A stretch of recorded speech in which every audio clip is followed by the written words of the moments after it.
Hello, and welcome to the AstroEnergy Astrology Show podcast with Astrologer Shelley Overton.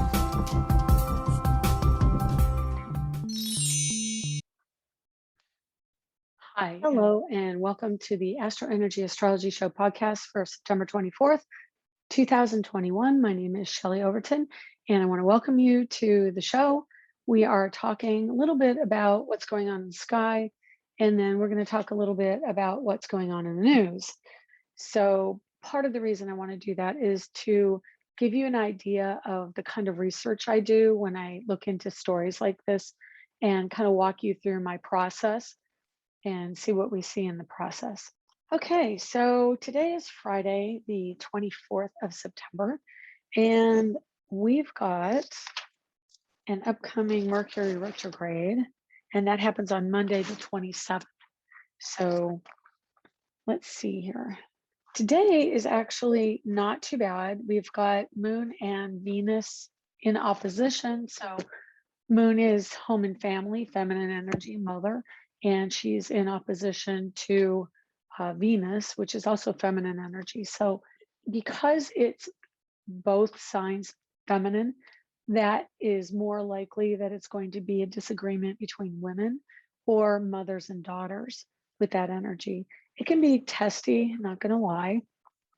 And then Moon is also conjunct Uranus and Taurus at 1 o'clock in the afternoon. All right, so let's just cut all this out. Friday, the 24th, we've got growth opportunities and love, body, throat, singing, beauty, art, any of that. Very strong Taurus energy with Moon in Taurus joining Uranus. We've got Moon in Taurus opposite Venus in Scorpio, and Taurus is the world. Venus in Scorpio is much more emotional, intense, passionate, and can be vindictive, can be, ready to get back at someone. But yeah, that I think Friday today is going to be a pretty good day, and you'll know because you'll probably not see this till the evening today and possibly Saturday morning, depending on when I can get to editing. Okay, Moon just joined with Uranus, and so there's a really strong, intense energy of awareness and understanding. Uranus really stimulates our synapses in our mind and makes us aware. The Moon, of course, is really emotional, but very concerned with security, which Uranus and Taurus is not necessarily going to give us security. I've noticed that the stock market has gone up and down. It's lost hundreds of points and then it's gone regained them. Now, this morning earlier, it was doing really well. Could be off. The ruler of Taurus, which Moon and Uranus answer to right now, is in Scorpio. Venus is exactly opposite both the Moon and Uranus, which means that there is a balancing going on and it wants to right anything that has not been accurate. And so I would look for the markets to kind of alter back to where they should be on some level. Venus in Scorpio means joint finances and can mean investments. It is a connection between two entities that, it could be marital money, so joint finances in the marriage, but it can also be money from partnerships. So look for that. We've got Pluto still at 24 Capricorn. He is squaring Mercury today. And, over the course of the next few days, we will see this energy ramp up because Mercury, of course, goes retrograde on Monday. And so that's going to mean that there's a pointed awareness of the energy of Mercury, 25 degrees, 28 minutes. So right now we're at 25:08. So it needs to move a few more minutes of astrological time. And that is the course of, the weekend, basically. But he is squaring Pluto. Pluto in Capricorn wants to have power over the underground or the backstory or what's going on behind the scenes. And retrograde means that the energy of Pluto wants to go back to the way things were and review that within the government, within the structure, within our own psyche, what do we believe? What dogma do we believe? And what constructs do we have around us? And Mercury is how we think and how we express. So the fact that he is in an air sign, which is even more conducive to thought, means that there is a great deal of activity of behind the scenes understanding, behind the scenes research. And it can even mean broadcasters or journalists, writers, everyone who has technology, podcasting. I just spent the last hour researching the whole Gabby Petito chart energy. I've got so many charts on that, the chart of Gabby, the chart to the best of my ability of Brian Laundrie. I've got the day she went missing. We don't know exactly what's going on with that. Okay, Saturday, the moon squares Jupiter until it enters Gemini, and that's at 8:36 p.m. It's a day where you may experience duplicity or detached energy. Okay, Friday, the big connections are between moon and Uranus, opposite Venus and Scorpio. So you're going to feel a lot of that romantic energy, but also the need to have more of an intimate experience. Very feminine. Moon opposite Venus can mean that there's an opposition of independence, of actually mother wanting more independence than daughter, because Venus is the daughter and can be a sister, but moon is mom usually, or family members. And then Uranus is that detachment. So there could be a sense of detaching either financially or romantically. It can be not wanting as many physical items in your environment, in your life, because that's also Taurus. So we're going to see a lot of that energy, and that's Friday today when I'm doing this. Saturday, we have a lot of activity going on with the moon, sextile to Neptune early in the morning before everyone's awake Eastern, 3 a.m. We've got the moon squaring Jupiter and Uranus at 6:49 a.m. Eastern, and a trine to Pluto at 9:09 a.m. So the moon in Earth, Taurus, trining Pluto in Capricorn in the morning. That to me says that there is going to be probably a plea. I'm thinking also about the Gabby Petito story, and having moon family in material, trining Pluto and Capricorn. It's about using the authority and having a voice through the structure, through the system. And the FBI would be representative of Pluto and Capricorn. Mars trines Saturn in Aquarius. So Mars is in Libra, trines Saturn in Aquarius at 5:50 p.m. Eastern on Saturday.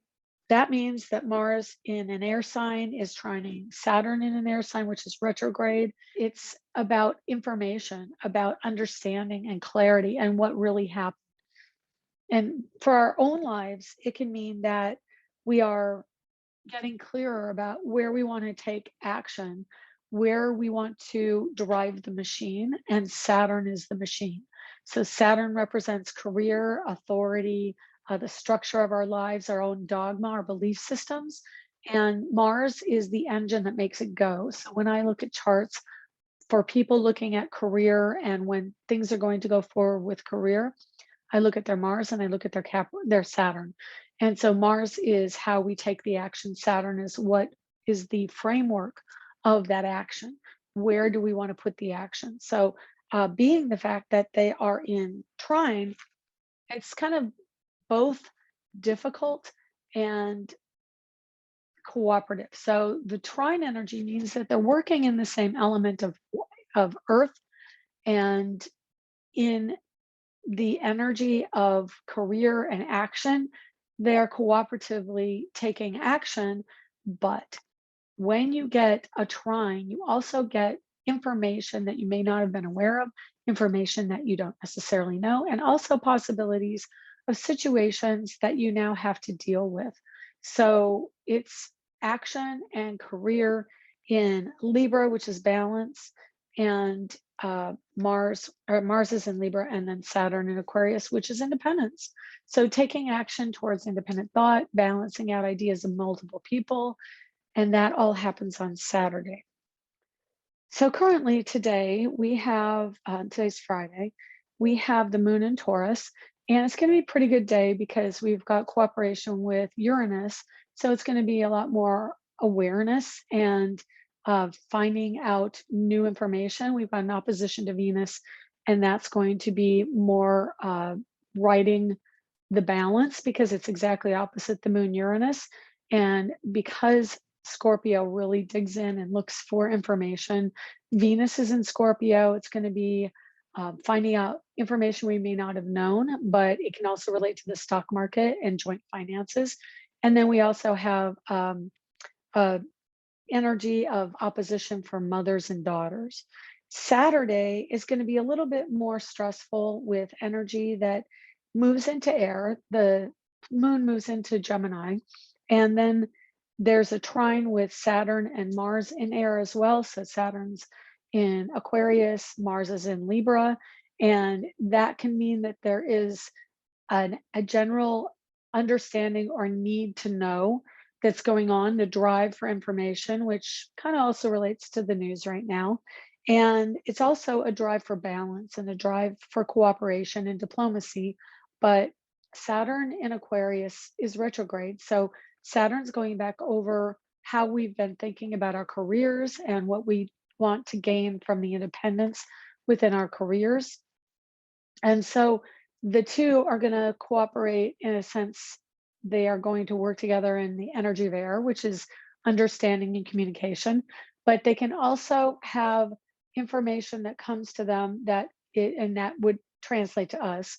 It would come out that may be difficult to digest. And so trines can be a double-edged sword. But definitely there's a sextile with Chiron and Aries that day. Then overnight on Sunday, we have Mercury retrograding. And so because it's going over time zones, it starts in the Pacific time zone at 10:10 a.m., or excuse me, 10:10 p.m., and goes to the Eastern time zone at 1:10 a.m. And so overnight from Sunday to Monday is the moon moving retrograde in air. So there's a lot of air going on throughout the weekend, which can be erratic. It can mean that there are multiples of something happening, multiple fronts of information, multiple news stories that are catching our attention, and is attempted to be made. Then we have Monday energy with that retrograde, meaning now we are truly going to feel the reevaluation of partnership and cooperation balance within our lives. Currently, we've got the energy of Libra, Sun, Mars, Mercury, and it's all squaring Capricorn. It's in conjunct to the Uranus energy of Taurus in Uranus and Taurus. And then we've got kind of an inconjunct energy with Neptune to Mars as well. So, or excuse me, Mercury, they're all in Libra, but Libra inconjuncts Neptune. And so that's going to be a disconnect between the dream and the ideal. And of course, Neptune's retrograde. So we're going to have to go back over these emotions. We're having more of a clear mindedness. Neptune normally is foggy. It can be foggy with oppositions with other planets, like Venus is in Scorpio. She's trining to Neptune energy. So this week it's going to be a little bit daydreamy, a little bit drowsy, needing some cuddling, some downtime, emotional clarifying, emotional cooperation. It is also a time, because we've got Mars in Libra, which wants to put energy for everybody's happiness in it's in a trine to Saturn, but it's also in, Mercury is in conjunct to Pluto. So that's going to be an uncooperative energy of where we think we need to go as a cooperative entity. So you with your coworkers, or you with your partner, you with anyone you're needing to balance your life with, and the authority figure, as well as how our mental health is going, which Pluto also rules some mental health issues, as does Uranus. So there's a lot of inconjunct and oppositional energy in that, and then there's a bit of trine thrown in. So it's going to be kind of a wild ride this week. And I've got Tuesday is more of an emotional family day. Wednesday is home versus balance in other things. And so that may be a little out of joint on Wednesday. And then Thursday, we've got closing on the end of a story and an emotional ending. And then an unexpected loss coupled with an expression of the information that had been withheld. So, just looking at the energies of Venus square Jupiter and Aquarius, Thursday, the squares really add the pressure and the friction to burst forth the new understanding. So if we're looking for where things are going to, open up, and I'm thinking again about the Gabby Petito story, Thursday could be a good day for that because the friction is reaching a peak, and then followed by next Friday, which is Mars opposite Chiron in Aries. So yeah, Mercury in Libra is the big story of the week. Balance, cooperation, energy, and clarifying understanding going on with partners, with relationships, with diplomacy, and it can be politics as well.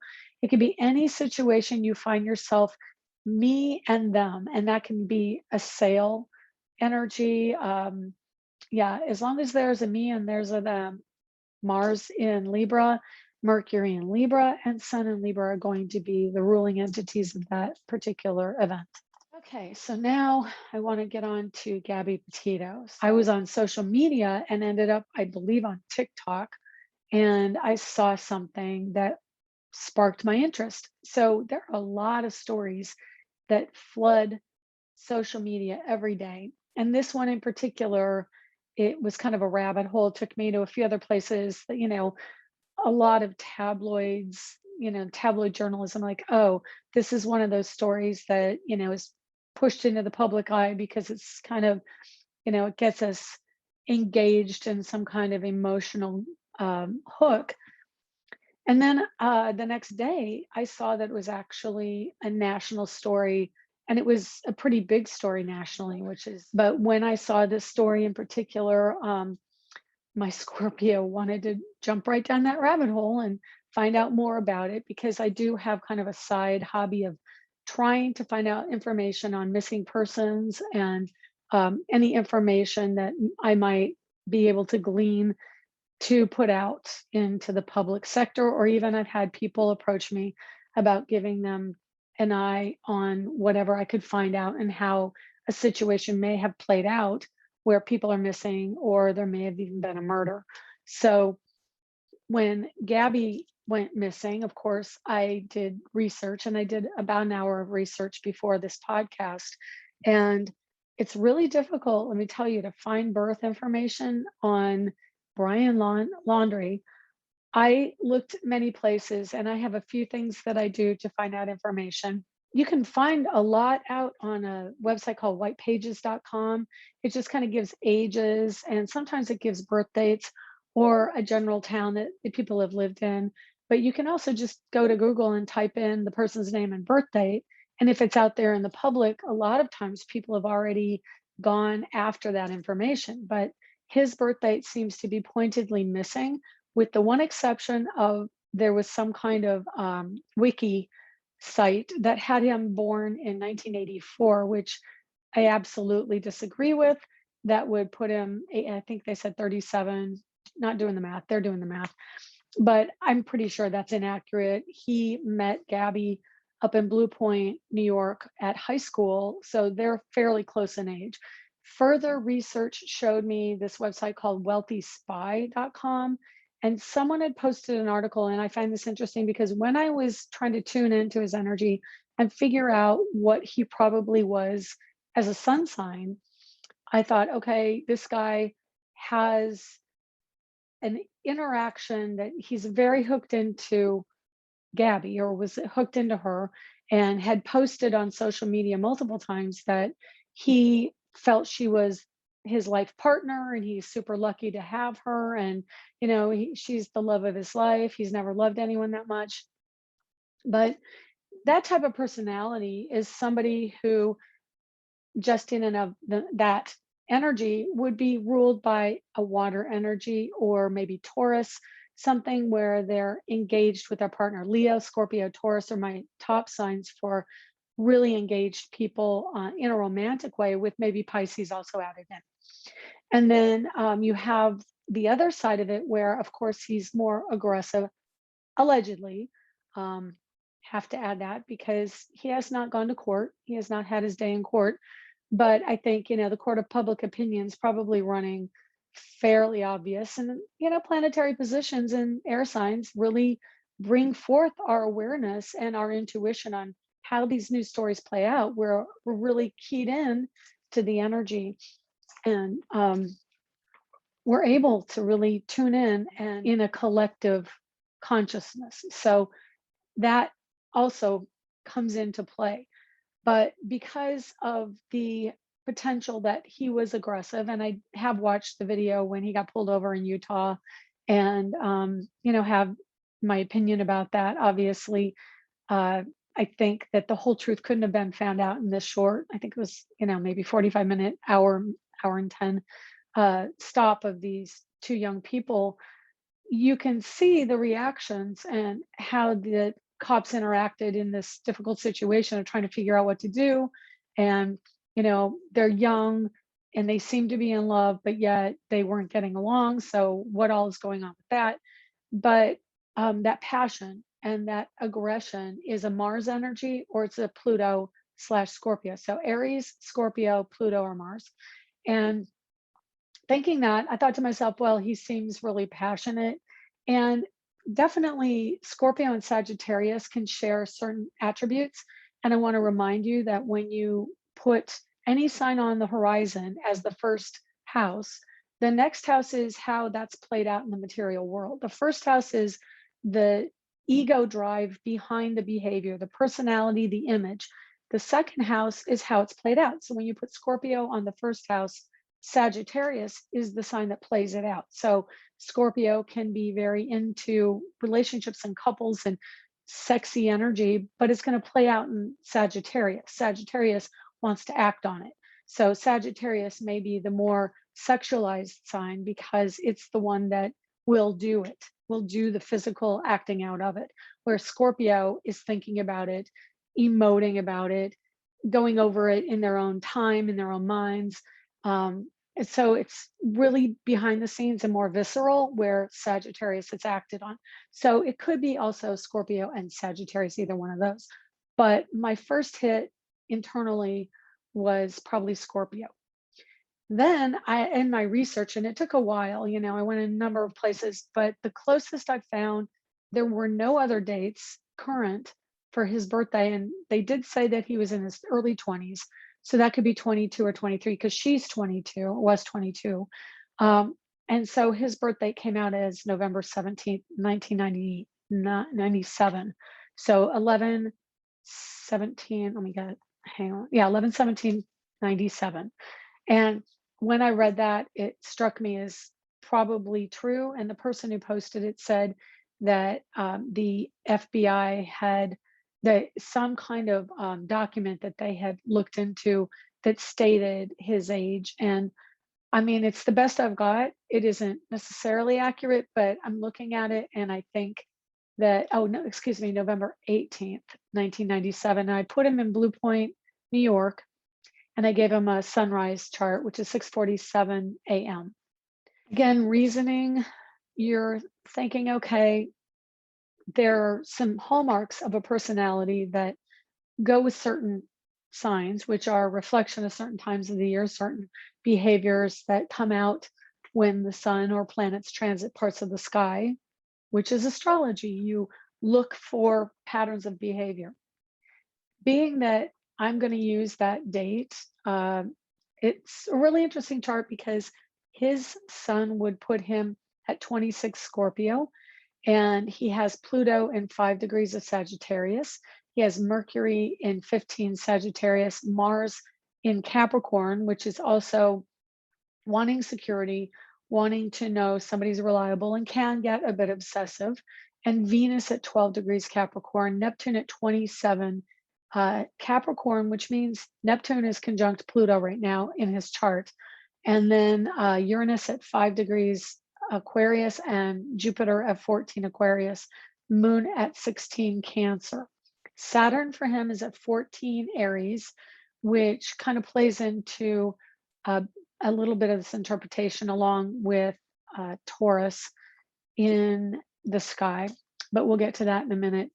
I will post all of these probably on the AstroEnergy page on Facebook, and I may even back it up on the forum on my website, which is angeliczodiac.com, so that you can kind of look at the same charts that I'm using.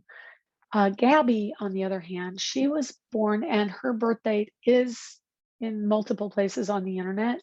And so it's repeated enough that I feel fairly confident. Her birthday is March 19th, 1999.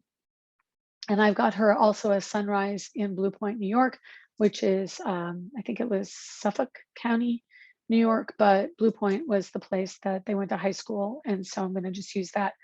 First off, their suns are in trine. So again, trine energy is like there's an understanding of cooperative energy between the two people. They have this similar emotional life that they are living. Let me see if I can find the two. I've got like 6 charts up on my computer here, and I'm just trying to find the information cards so I can get the two together. So they have trine suns. Yeah, her Mercury is at 29 degrees Pisces, March 19th, 1999. So someone's chart, and this is not I'm not saying a blanket statement that, man, if you have Mercury at 29 degrees of a sign, that's, it spells doom for you. That's not necessarily the case.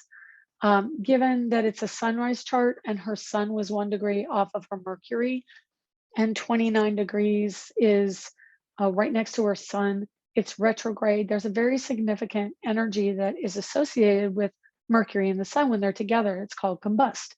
And it means that the sun overshadows her voice, her sense of self and her ego are overshadowed, coupled with the fact that she's a Pisces about to go into Aries. The Pisces energy really associates to Neptune. It associates to being empathetic to people, and they take on a chameleon-like emotional life around other people. So not only does she have sun at 28 Pisces, which is going to be the culmination of the story around that empathy and that learning in this lifetime, but she also has a Mercury even 1 degree beyond that, where it's super conductive towards the lack of ego and the lack of the ability to stand up for herself. So that's really concentrated in the late degrees of Pisces. Now, right on the other side is Jupiter in Aries. And so that means there's an expansion in how she looked at her expression of the masculine. She wants to express herself more authoritatively. And when that's triggered, she will be more assertive and more aggressive. And currently we have, let me see, Brian had his Saturn in Aries within 7 degrees of her natal Jupiter. Vesta is also 3 degrees off of his Saturn at 14. So Vesta, which is the authority of the meticulous, so to speak. I really think of Vesta as being more like the Aries energy in Virgo. And so Vesta in Aries is absolutely going to be someone who is very rigid and critical about how things are done. And they may be more aggressive with the Aries energy, more assertive and authoritative, as like, no, this is the way it should be. In that Aries energy, the masculine side of things. So those two planets are an asteroid, Vesta and Saturn, coupled together in the chart I give for Brian Laundrie. And they are really close. And actually, interestingly, I found Jupiter in Gabby's chart was at 7 degrees of Aries, and her moon is at 21 degrees of Aries. And splitting the difference right in the middle is his Saturn and Vesta at 17, but his Saturn falls at 14. So 7, 14, 21, they're all derivative of 7, which is a really interesting number because her Jupiter's at 7 degrees. I don't see any other sevens, but her North Node and South Node are at 21. And yeah, and then her moon is at 21. So North and South Node 21, Leo and Aquarius. And then she has a 21 moon trine to her North Node. Okay. Gabby had a 1 degree Venus in Taurus, and it was exact same degree within a few minutes of Saturn at 1 degrees Taurus. So at the current time right now, Moon Uranus are conjunct at 14 Taurus. And so it's kind of like the moon, it really, this energy of the story was really coming about over the course of this last week. It was getting bigger and bigger, and it was developing before that, of course, the end of August, but it was getting bigger and bigger as the moon got further and further along into her Venus, Saturn, and Taurus, also over her moon, over her Jupiter. And so those planets were being triggered by the moon in this chart. And then, as we can tell right now when I'm podcasting this, that it's really kind of a frenzy. And anyway, she had Neptune at 3 degrees Aquarius. Brian's chart shows Uranus at 5 Aquarius. She had a 15-degree Aquarian Uranus, and he had a Jupiter at 14. So his Jupiter on her Uranus. And then I find that really interesting because, of course, there is a square to that degree right now with Uranus. They both have been dealing with a square to their natal Uranus. He got it sooner than she did because he was born sooner, but she dealt with it at the very time that this whole incident happened when she got murdered. And so Jupiter was on her natal Uranus with his, and then Uranus was on his Jupiter and her, Saturn is approaching that. Saturn's at 7, and that means that Saturn hit her Neptune, hit his Uranus, and is approaching her Uranus and his Jupiter. So Saturn's definitely playing a part in this story. And also the moon, because the moon was really triggering, I think, the empathy from the public hitting her chart. So right now, because it's September 24th, the moon is in Taurus. On August 27th, which is the last known time that she had communicated, or maybe the 26th, I'm not exactly sure which date, but right now they're saying the 27th was the last she had been seen or heard from. I'm doing a chart for that. And the interesting thing is her Venus, Gabby's Venus, is in Taurus at 1 degree, conjunct Saturn. And the moon at 1 degree Taurus happened on the 27th. So there was this culminating energy, which of course, that's what the moon indicates, as we've been discussing the last couple of weeks, the moon as an indicator of events. And it came and joined her Venus, Saturn. And then, of course, we have Saturn in the sky at 8 degrees Aquarius at the time. Remember, it's going retrograde, so it's later on. And then now it's only at 7, but it was at 8. And so that is right there again between her natal Uranus, Brian's natal Uranus and his natal Jupiter. Uranus is the unexpected in Aquarius. His Jupiter at 14 Aquarius, also taking action in an unexpected or untethered way. And let's see, her Neptune was at 3. So Saturn was just within conjunction, retrograde, going back to her Saturn, or to Saturn going back to Gabby's Neptune and hitting Uranus. And then the moon was square in Taurus to that exact cluster of planets. Mars, let me see, I'm just double checking where all the planets are. So when she went missing, Mars was at 17 degrees of Virgo, and that was opposing Brian's South Node at 16 Pisces. And let's see, I don't think there's any other direct opposition, but it was his South Node, and it had just gone past his North Node. So it actually was basically conjunct his North Node and opposing his South Node. So it was a major fate moment of taking action. Last week on the podcast, I mentioned that the planetary energies were coming together for hearing about the death of a female. I actually expected it would be someone older. Maybe somebody older did die last week. I don't know. I know it sounds really morbid. Right now, we've got strong Pisces energy, and Scorpio is coming up. So it's probably from now to the end of the year going to be even more of that kind of morbid dissection of things going on in society. And partially because that's what Pluto does also. And Pluto is involved here because it's in late degrees. All of the planets I'm discussing, for the most part, I thought it was really interesting in Gabby's chart. She had her sun's at 28 degrees Pisces. So with a sunrise chart, the sunrise was when it was 28 degrees Pisces. And that puts all of the cusps on either 28 or 29 degrees in her chart. The transiting sun, let me just see what was going on. I have Brian's, his transitings, or his sun, his sun is at 26 at the last degrees of her house of life and death and rebirth. So the Scorpio house. Chiron was within the two charts together, his and hers. Chiron is within 2 degrees of her Mars. So I think his Chiron on her Mars can definitely instigate this battle that the two had been seen having on the street in Utah when somebody reported him slapping her. And then later the police pulled them over, and Brian had all the marks on him for when she was fighting back, in my opinion, strictly opinion.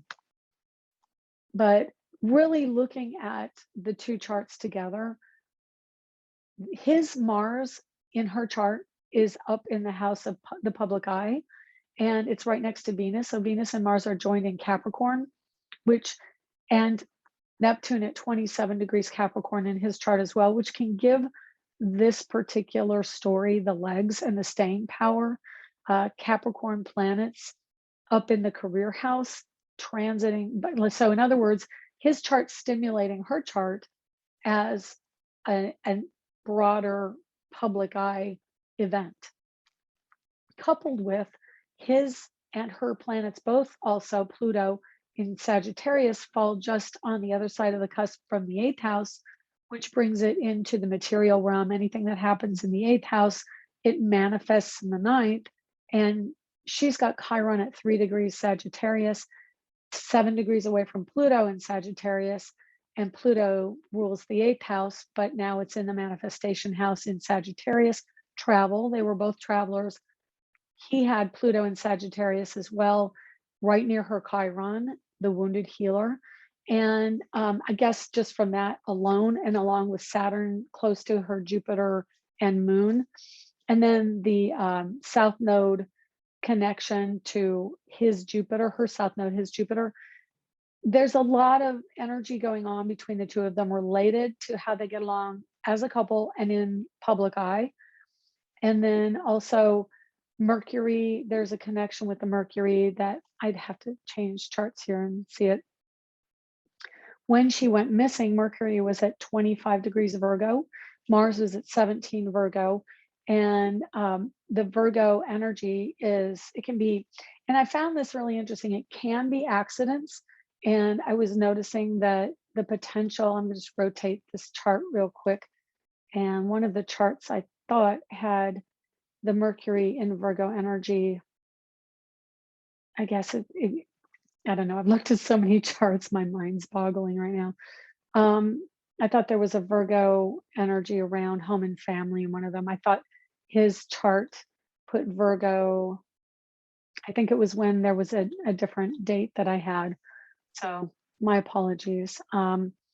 Anyway, yeah, late degree Virgo in Mercury in Virgo is going to bring about a potential for accidents. So I'm not totally throwing it off the table that there was potentially an accident, that something happened that he didn't mean to happen, and associated with a more aggressive behavior. Mars at 17 Virgo, Mercury at 25. They were just 8 degrees apart, which is the widest I go for my orbs of conjunction. But it can mean that there is a connection between a behavior taken and something that he didn't mean to have happen. Of course, if that were the case, running away and, potentially having his family help him run away is kind of a guilty way to interact with the outcome of that event. So I'm not saying that I see that for sure, but that is a possibility with the late degree Mercury. Also, late degree Virgo, I've noticed that there can be a more intrigue energy surrounding the late degrees of Virgo. That there's, I mean, and also if you think about the energy of Princess Diana when she was killed, there was very late degrees and late month number of Virgo. So late Virgo, I guess in my mind, and I know Michael Jackson, I believe he also had a birthday in that time zone, in that timeline. And so it just, in my mind, I always associate late degrees and Virgo with accidents or the ending through something that was unexpected or something that, was accidental. Anyway, I don't know if any of this is culminating in anything that can help you, but I will put up the charts, and I hope you by now have started to learn some of the symbols. If you're not aware of all the symbols, I'm trying to put more posts on my Angelic Zodiac Instagram account. So you can look there. And what I do is I circle the angles and the planets I'm referencing so you can kind of see what they look like as you learn astrology. But yeah, I mean, this is definitely an event that has so many layers. We could delve into Brian's chart. We could delve into Gabby's chart. We could delve into the day that she was missing or when it became known in public eye. And so what I do is I do the missing chart with his chart, the missing chart with her chart. Then I put the three together. I put hers and his chart together. And so there's a lot of analysis and looking how the planets interact and what the inclination was of the behavior. And so I probably looking at his chart with the missing chart, which I haven't talked about until just now, is there is an energy on his north node that I think what I do also being an intuitive astrologer is I look at how the charts strike me when I first see them, and I go to the things that are the most noticeable within the chart. And so for him, with when, again, November 18th, 1997, Blue Point, New York, sunrise chart. So what was going on at the time she went missing was Mars was hitting his north node in Virgo, and Mercury had passed that, but was still in Virgo and in the shadow or approaching the shadow period. And then Pluto on within 3 degrees of his natal Neptune in the second house of being a couple, and Pluto's major life changes associated with the dream, associated with the structure. And then just on the other side, you have Uranus at 5 degrees Aquarius, and then Saturn just again. Second house is the manifesting house. So all that cluster of Capricorn planets in his chart, if you shift it up to the first house, the identity of the situation, that puts Saturn in the second house of what happened and, the unexpected nature of it and things that happen that were unintended. So there's a lot of Aquarian energy at the time, Jupiter in Aquarius, Saturn in Aquarius. Pluto retrograde means you're going back over something. It may not have been, you may have been seeking something from the past that was no longer there. Maybe she was pulling away more and he was trying desperately to hold on to it. To me, this looks like a chart of things that kind of went out of control and didn't turn out the way. I don't think it was premeditated per se. I really don't. I think that they were volatile and something happened and it wasn't necessarily what he expected and he panicked and he went away, but his personality was such that he's not necessarily taking responsibility or ownership for it, and he's pointing fingers probably in his own mind. But to find out where he's at, another search through the charts and all the information I have. Anyway, that's my opinion. That's what it is. I am an astrologer in Orlando, Florida. I want to thank you for watching the podcast and let me know if you have any comments, and you'll be deleted if they are derogatory. I'm not going to put up with it. But thank you for watching. And let me know if you have any other analysis. It's a very interesting case. Anyway, that's all for this week. Take care. We'll see you next week.